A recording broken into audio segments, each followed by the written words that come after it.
Hello, my name is Tom, and we are the Middlemen. We've worked together. I'm Tom. This is Todd, and we've worked together in media and e-commerce. We've had great conversations together as we worked, and sometimes we've had debates with each other. Sometimes it's gotten heated, but we wanted to share those conversations with you because our friends in ad tech, retail media, and the Shopify ecosystem, they probably all are reading these articles that we're going to talk about all the time. And they might know 70%, they might know 40%. But really, until you really dig into some of these things, you can miss some really important parts of what's going on in the ad tech and MarTech industries. So I wanted to thank you for joining us on our first episode. And today's topic, Todd, what are we going to talk about? So the topic that's really come up recently, or one of them, is controversies around what the industry uses the term MFA, which historically is meant made for advertising. And this actually goes back about a month. A vendor found Forbes running, quote unquote, an MFA site on a subdomain or a section of their site. And not the standard www. It was like www.3.forbes.com.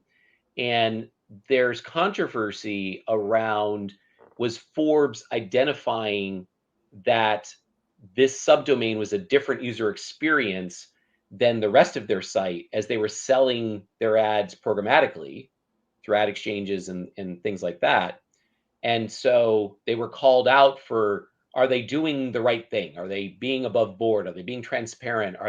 Because there's a lot of people who look at MFAs, and this has been a controversy going back a long time. And some people, you could think of MFAs like clickbaity sites, like slideshows. There's tons of ads in Facebook and other platforms where it's like the top 10 crazy celebrity things that happen today. And you click through and you go to a slideshow. I'm guilty of clicking through on some of those. Right. Lots of people have. It's like the tabloid aisle of the supermarket, so to speak. And so those sites have been around a long time. Some people call them meme sites, some people call them publishers, but they're really this idea of what they're fundamentally, they're sites that buy traffic. They don't get organic traffic, and they're buying from, again, places like Facebook and other ad platforms to drive traffic back. So what they're doing is they're arbitraging the cost of that traffic against the ad revenue they can generate on the other side. And so that's been a somewhat controversial business and practice for a long time in the ad industry.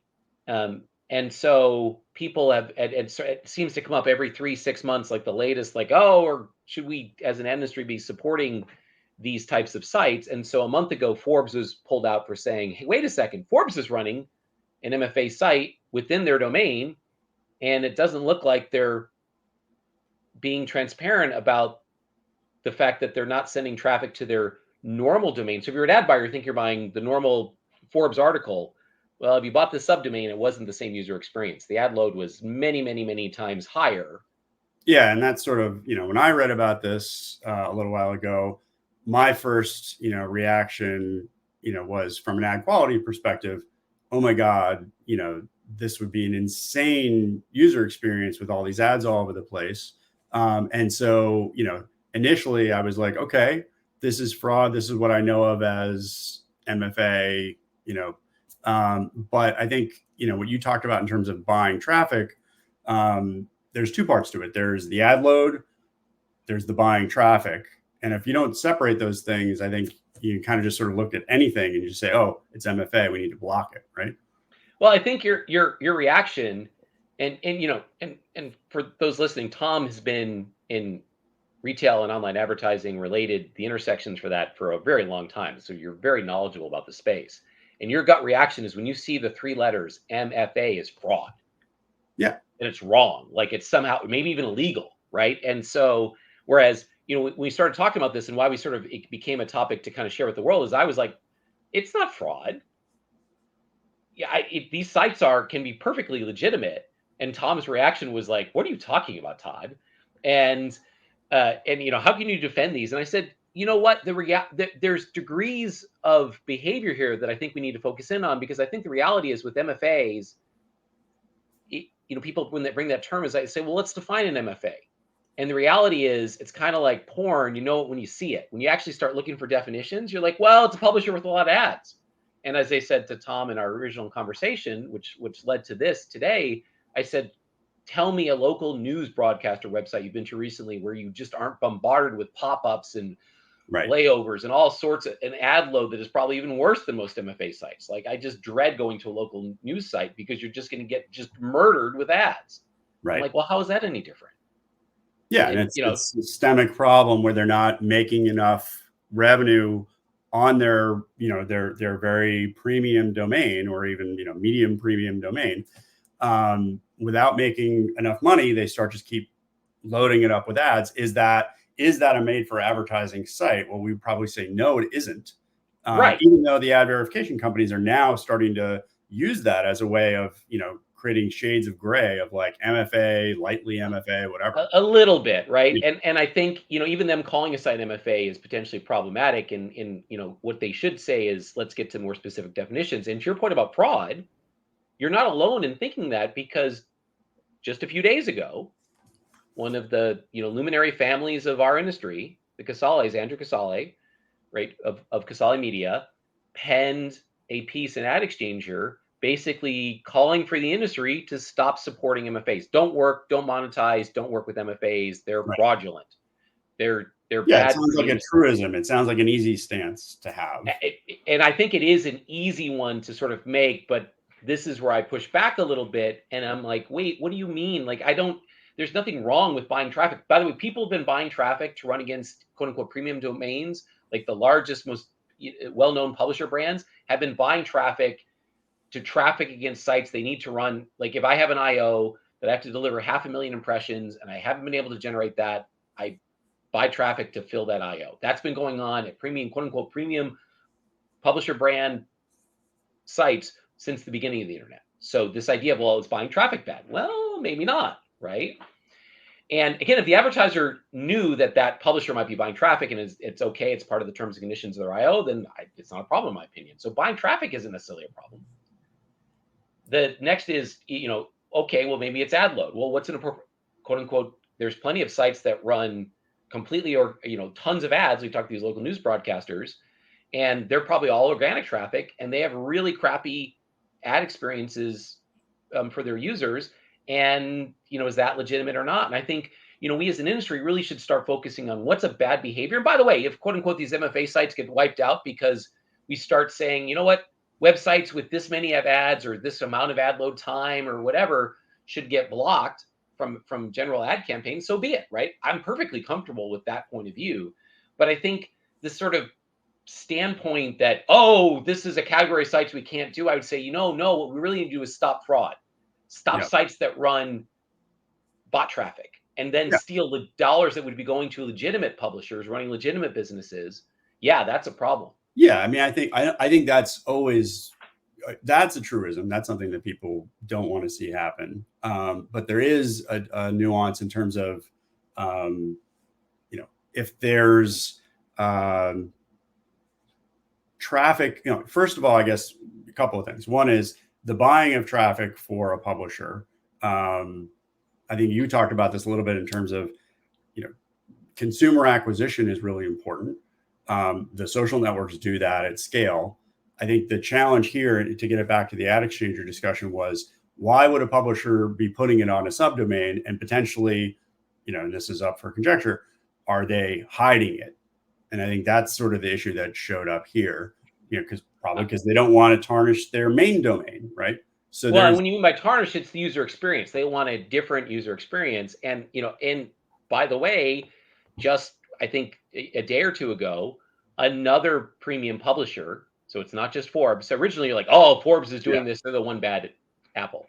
And then a couple of days ago, another vendor, company called Sincera, found Spin magazine, spin.com, doing kind of the same thing. A slight difference is they were basically leasing out a subdomain to an MFA company, and the MFA company was running a mirror of one of their own sites. And so it wasn't even Spin content, at least in the Forbes case, it was Forbes content, just a very different ad experience.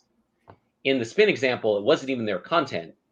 It was, this third party's MFA content that was running. And so that's that's a little different. And I think that's a question.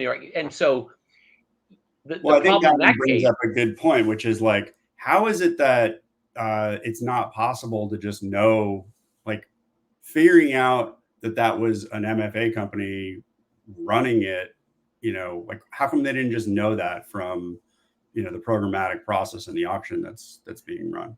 well, and that was your reaction. To me was like, wait a second, Todd. Why? It seems like the buyer should know that this isn't really standard spin content. Isn't that, that there's a third party involved in publishing? Like, how did this vendor find out if it's not in the bid request, the ad request? And my answer is, well, Tom, none of that data is in the bid request. Right. Which is why these third party verifications companies, like Sincera is an example of one, exist, because you get a URL, you run it through a third party, and they tell you information about that. And that's kind of one of the problems, which is, by the way, a whole discussion unto itself, getting into the weeds of how does the programmatic ecosystem work, and how do bid requests work, and what's the information in it and what's not. Why are there these holes as to people not knowing what they're buying? And in this case, right, the assumption would be you see a URL from Spin, right, spin.com. It could be www.spin.com. It could be slideshows.spin.com. So there's always subdomains in there too. In this case, it was like www3, kind of like Forbes, some other subdomain, right, under Spin, and it was running this third-party mirrored site. And your reaction, Tom, well, Todd, isn't that visible? I said, no, the verification company would have had to have gone to Spin's site, look at the page code, and then realized, oh, this is coming from another company, Content IQ, which is owned by a company called Perion, which is an Israeli media company, been around a long time. So there's, again, nothing wrong with MFA. There's nothing wrong with running it on a third-party domain. I think the question is, in this case, was Spin and Content IQ duping advertisers into thinking they were buying ads against reviews of the latest song, right, artist, tour, whatever, or running it on a mirrored site, a mirrored MFA site? We didn't talk about this, but I starting to have like original ideas again. And it's like, would it be the case that you just have a lower price for organic versus paid traffic? Or you something could, like right? That's the thing. And again, to my point of view in all of this, and for people who aren't aware, I built and ran a DSP, demand side platform, software that buyers use to buy advertising programmatically for a decade. So deep in the weeds of understanding of how the buying and selling of programmatic ads work. And I've always a big point of view, which is it's up to the buyers, right? In the DSPs who's use the traders, that's another term people use in terms of the buying and selling of these ads. If you're a trader buying these ads, as long as you know what you're buying and you're comfortable with what you're paying for, I think you're raising a great point. Like, yeah, I'm okay. This might be lower quality traffic, so I'm fine paying a penny CPM for this instead of $5.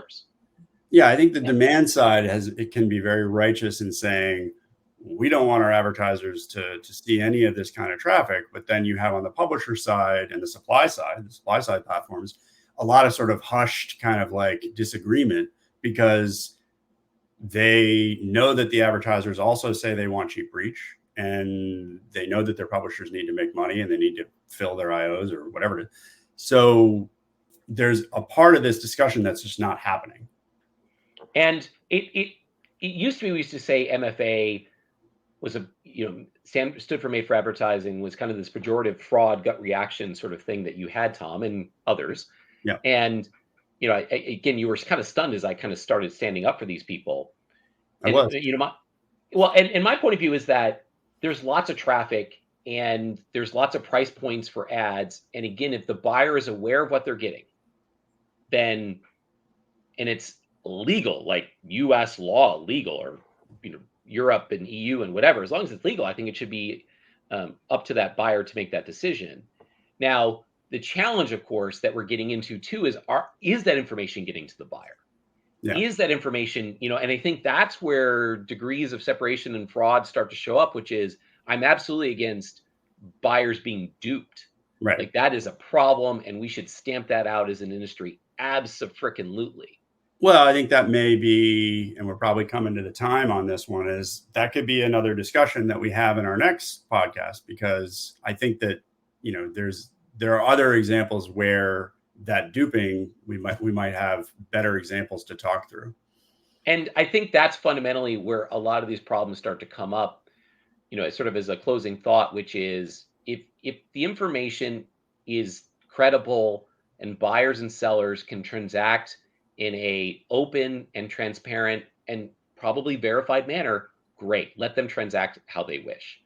But the challenges are, I think, as we're going to find out more and more, which is because there's lots of little loopholes and gaps in information and knowledge, there are opportunities for people to get duped. And I think that is something that we all want to see go away. And that, bad behavior is bad behavior. And we should stamp that out with a fury as much as we can. Yeah. And you hear some people saying that the end of third-party cookies might, or measuring for outcomes versus, say, viewability and clicks and things might solve these problems, but they might not. So because the root cause of publishers not making enough money remains. So good discussion. And thank you, everyone, for listening to the first episode of The Middlemen. See you next time.